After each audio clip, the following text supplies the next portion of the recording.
作為明報知識享退休、財富健康悠遊生活博覽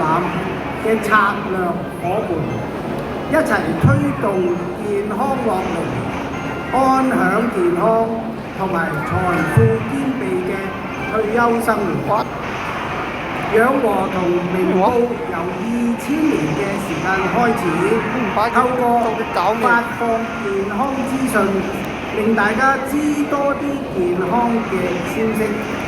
保持身心康泰，提倡疾病預防嘅理念。香港人口結構轉變已經係一個事實。整個社會都需要面對高齡化所帶嚟嘅挑戰。養和早已睇到呢一個嘅需要，